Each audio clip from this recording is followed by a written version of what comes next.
Have you ever been told you're overpaid before you even say hello? That was the first sentence Declan Ross ever said to me. No handshake, no welcome, just that. He stood in my doorway at Veltrix Technologies like he owned oxygen. Perfect suit, smug grin, and no idea I'd been holding this company together for nearly a decade. I didn't argue. I just smiled because I already knew something he didn't. The storm was coming, and I was the one bringing it. My name is Matilda Hart. I'm 48. And up until a few weeks ago, I was the director of systems architecture at Veltrix Technologies, a mid-size software company based in Denver. I wasn't flashy. I didn't give keynotes or chase titles. I just made things work. I'd been there 11 years, long enough to see the company through 2 leadership shakeups. A merger that almost broke us, and a client data breach that could have ended everything. Through it all, I stayed. I kept my head down, led my team, and kept the systems running. Our biggest product, the platform that brought in most of our revenue, I built it 6 years ago after a failed acquisition nearly sank our healthcare division. I spent months rebuilding the core infrastructure from scratch. It wasn't glamorous. It meant late nights, long weekends, and one Christmas I only saw over Zoom. But it worked. It saved the company, and they knew it. At least the old leadership did. The original CEO, Rick, respected the work. He even suggested I file for a patent on the system architecture, under my own name just in case. We added a clause to my contract. Veltrix could use the system, but only under a renewable license, one that had to be signed by both parties every 3 years. Quiet protection, smart insurance, legal and binding. Then Declan arrived. New CEO, polished sharp suit, smooth talk zero. Understanding of what actually held the company together. In his second week, he started calling me tech lead instead of my title. He replaced planning meetings with vision syncs. Then he began reshuffling teams, rewriting the product roadmap without ever looking under the hood. I didn't push back. Not yet, I just started watching. So when he showed up at my office one Friday morning and told me my role was being eliminated, I didn't argue, I didn't panic. I just smiled. Because what he didn't know, the thing he never bothered to ask, was that the system he'd just fired me from, he didn't actually own it. I should have known the moment I saw Declan's name pop up on my calendar with no agenda attached.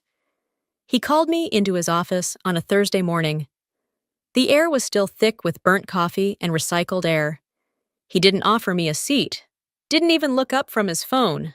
Matilda, he said flatly, like reading my name off a spreadsheet. We're restructuring. Your position has been deemed redundant. Effective immediately.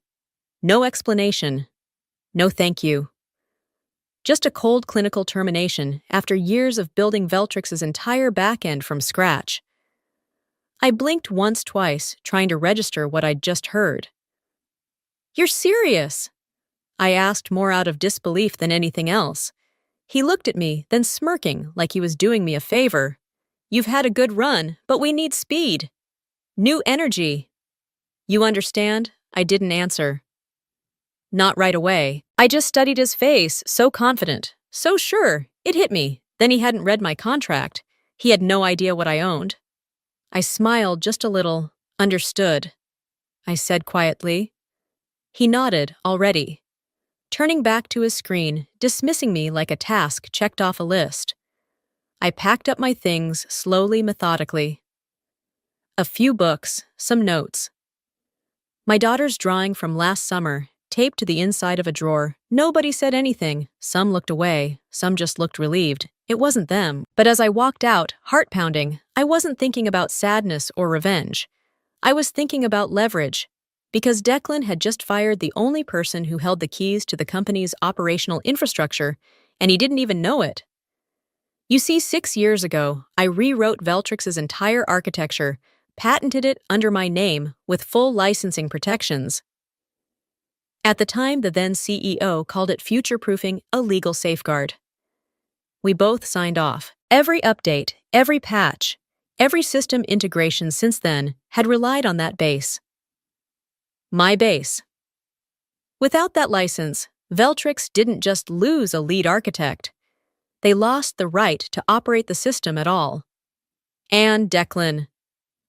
He just ripped the cord, thinking it was a loose thread. By the time I got home that night, I'd already pulled out my original employment contract and reread the IP clause. My name was printed clear as day beneath the patent ID. And the best part? Their right to use the system expired the following Sunday, unless explicitly renewed by me. Declan had just set the clock ticking. So I did what I always do when things go sideways. I started planning. I wasn't going to scream or grovel. I wasn't going to beg for a job back. I was going to write an email. Just one short formal, impossible to ignore. Because Monday morning when they booted up the system, they'd feel it, and I'd be waiting. I didn't leave Veltrix with a scene. No shouting, no slammed doors, just quiet footsteps and a small box of personal things tucked under my arm. But I wasn't walking away empty-handed. I was walking out with a plan that night while the city lights blurred against my apartment window. I sat down with my laptop and drafted a simple clinical email. No anger, no drama, just facts. Subject line: Notice of system licensing. Expiration. Immediate attention required. I kept it short, no more than a few tight paragraphs.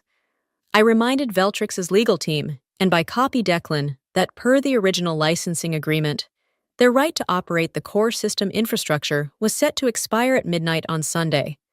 Without renewal, they would be in breach of intellectual property law. I made it clear. If they wished to continue using my patented architecture, they would need to negotiate a new licensing agreement with me directly. I didn't threaten, I didn't bluster. I simply attached a scanned copy of the signed contract, highlighted the relevant clause, and hit send. The second my finger left the mouse, a strange calm settled over me. Not relief. Not yet, but certainty. They wouldn't see it coming. They never do, the ones who think power comes from titles and corner offices. They never realize that real leverage is built quietly over years, while they're too busy looking past the people who keep everything standing. I spent Saturday walking along the waterfront, phone tucked deep in my pocket.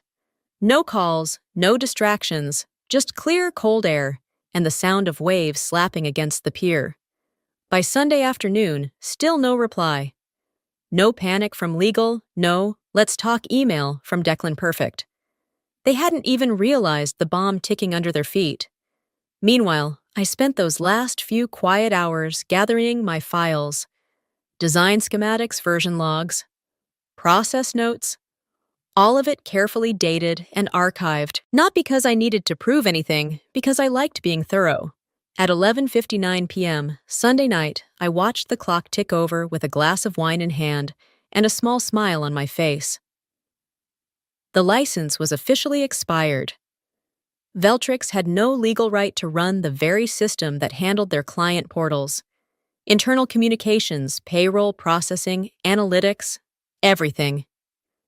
And first thing Monday morning, they were going to find out, not from me calling and making demands, not from some angry public post. No, they'd discover it, the way arrogance always gets exposed. Right in the middle of thinking they were untouchable, I leaned back in my chair, letting the last sip of wine swirl in my glass, and whispered to the empty room, "Let the games begin." Monday started like any other. Coffee. A quiet apartment, my daughter's lunch packed and waiting by the door. But something in the air felt different. I didn't check my phone right away. I didn't have to. At 8:06 a.m, the first message came through Nicole. "Product Ops Matilda. Did you shut it down?" 2 minutes later. "Another Greg. Client services, are you seeing what's happening? It's total chaos." I opened my inbox. 20 unread emails, then 30, then 50. By 8:15, Veltrix's core systems had completely crashed. No client dashboards, no internal tools, payroll. Frozen analytics gone. Even their help desk portal redirected to a blank screen. And behind it all, the infrastructure I'd designed. locked behind a license they let expire. I poured another cup of coffee and sat back, letting the wave of notifications roll in. They had ignored my email, now they were reaping the consequences. By 8:30, the news had made its way to the board. Several shareholders were copied on a frantic company-wide memo marked urgent system outage, client escalation. I could picture the panic, Declan storming around the 7th floor, barking orders at engineers, who had no idea what was happening. Legal scrambling for paperwork, they never bothered to read, junior staff. Whispering in Slack threads, trying to figure out who had pulled the plug. And me. I was right here at home, still in sweatpants, watching the cracks widen. At 9:12 a.m. My phone rang, unknown number. I let it go to voicemail. It rang again at 9:15, and then at 9:18. Finally, I picked up on the 4th attempt. Matilda Declan's voice was tight. Not the confident bark I remembered. This was something else, Frade rattled. We need to talk. I kept my voice calm about the system. He said quickly. It's down everything. Clients are calling non-stop. We need your help. I'm sure you do. Look. I may have misread the situation. That licensing clause, no one flagged it for me. I had no idea. I smiled, even though he couldn't see it. That tends to happen when you fire people without understanding what they actually do. There was a pause on the line. This doesn't have to escalate, he said softer now. Just come in, we'll sort it out. I'm not coming in, Declan. And this has already escalated. You made that decision when you dismissed me, like I was a redundancy, Islands. Then. So what do you want? There it was, the shift. 6 days ago, I was irrelevant. Now I held the keys to the kingdom. I want a formal proposal. I said in writing, licensing terms, new rate support parameters. And this time, I'm not operating as your employee. Another pause. You're serious. Dead serious, Declan sighed. We'll be in touch. I ended the call and stared at the phone in my hand. That tremor I'd felt in my chest for weeks. Gone, the fear, the doubt, the internalized shame of being pushed out like I didn't matter. Gone too. This wasn't about revenge. It was about reclaiming what was mine quietly, strategically, without raising my voice. Just like I'd built that system one layer at a time. The next step was mine to set. And this time, I was naming my price. Walking into the Veltrix building that morning didn't feel like coming back. It felt like arriving on new terms, mine. The receptionist almost dropped her pen when she saw me. I gave her a polite smile and said, Matilda Voss, I'm here for a licensing negotiation. A few years ago, I would have been escorted in as an employee. That morning, I was buzzed in like an outside executive. Same building, but the power dynamics had flipped. Upstairs, the mood was tense. Declan was already seated in the conference room with legal and operations. He stood when I walked in, as if he still wasn't sure what version of me he was dealing with. I didn't waste time, I'm not here as your staff, I said calmly, setting my folder on the table. Let's get that clear before we begin. Declan gave a stiff nod. Understood. I sat, folded my hands neatly, and laid out the terms.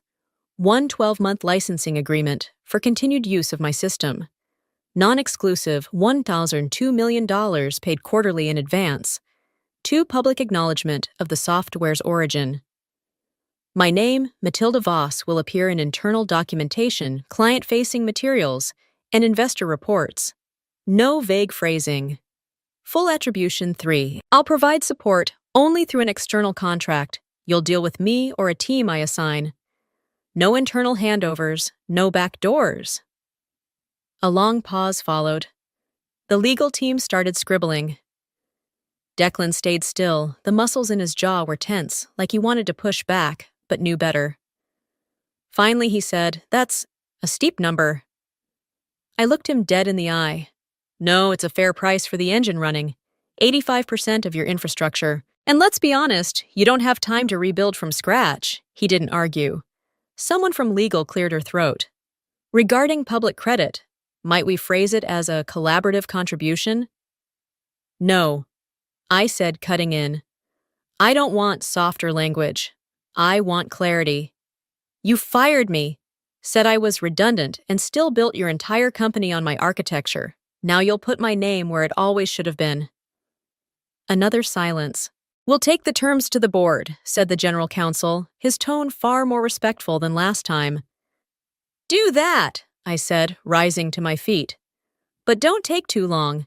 You're already losing client trust. The longer the delay, the higher the cost. As I walked out of the room, Declan followed Matilda. Wait, he said. I stopped just outside the conference room. I didn't know the system was that locked in, he said. You didn't ask, I replied. He nodded slowly, not defensively, just defeated. I underestimated you. Most people do until they need me. That landed heavier than I intended. But I didn't apologize. I just turned and walked toward the elevators. This time, I wasn't asking for a seat. I was setting the table. And something told me this negotiation was just the beginning.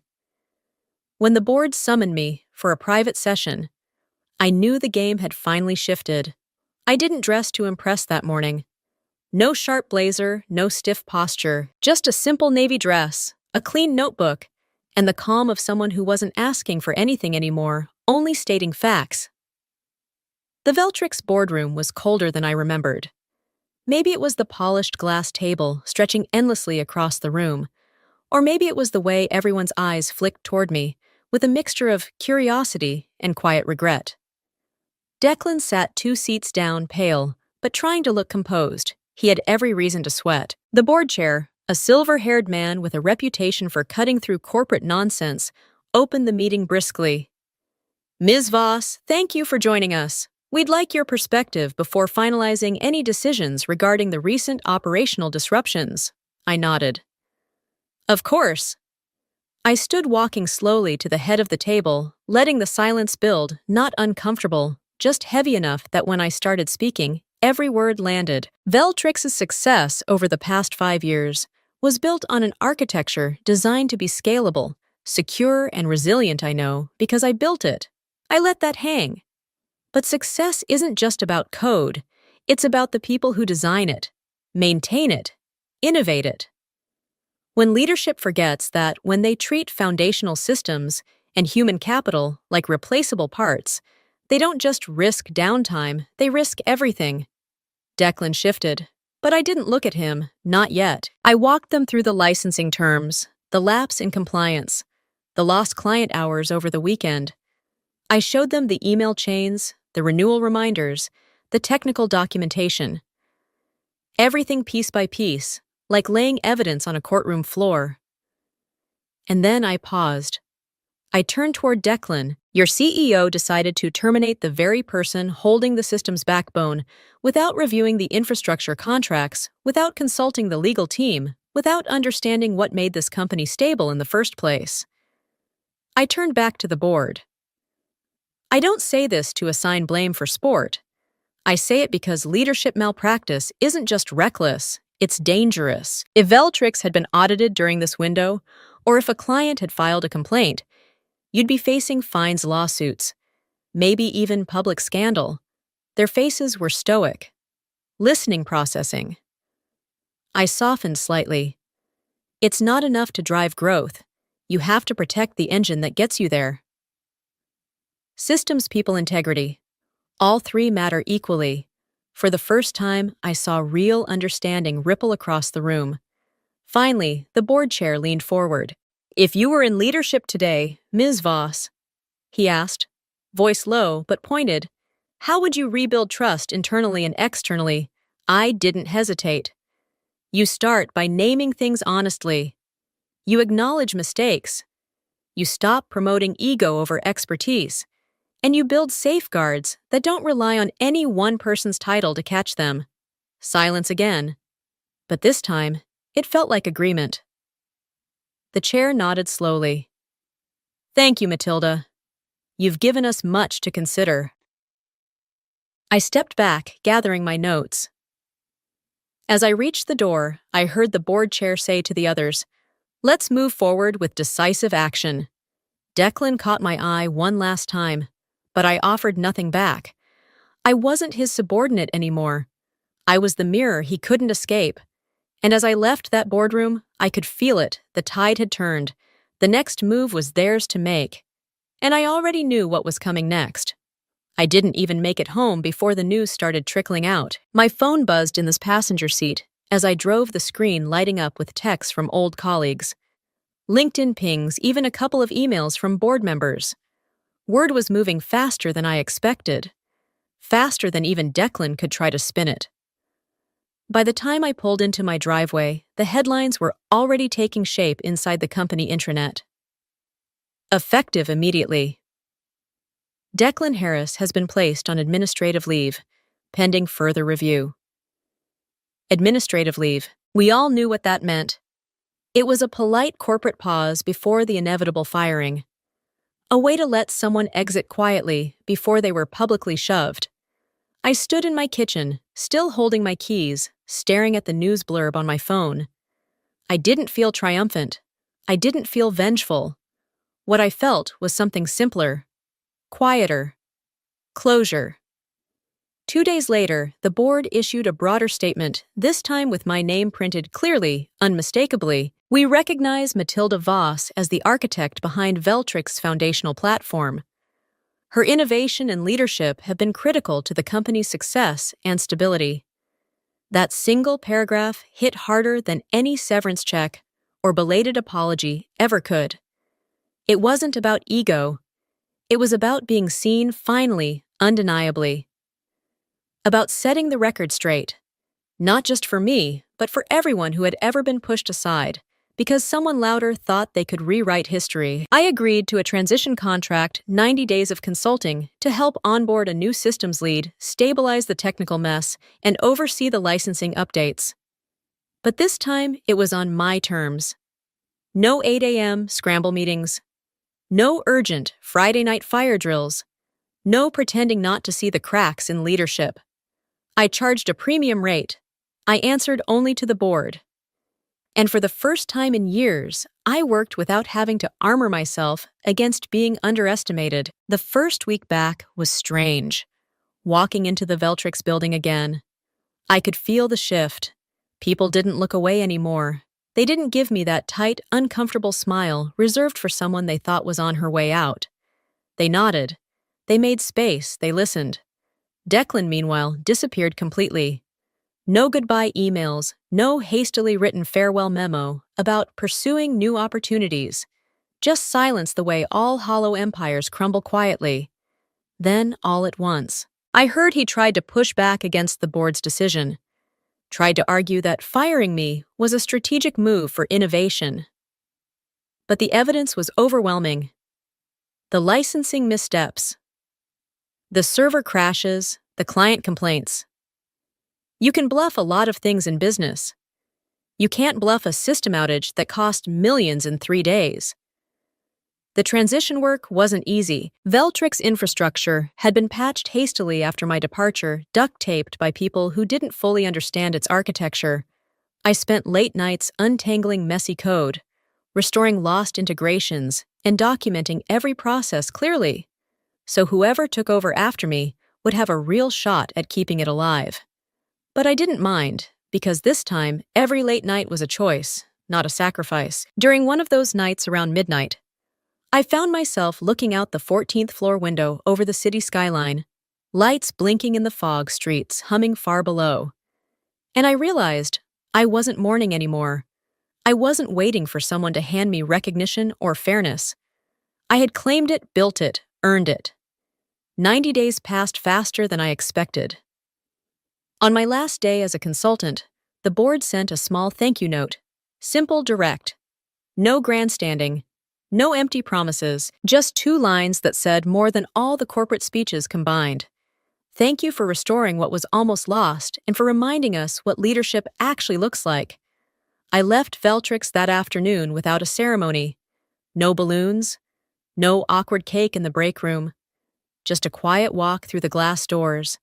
A soft smile and a certainty I hadn't felt in years. I was free, but more importantly, I was whole. And the story wasn't ending here.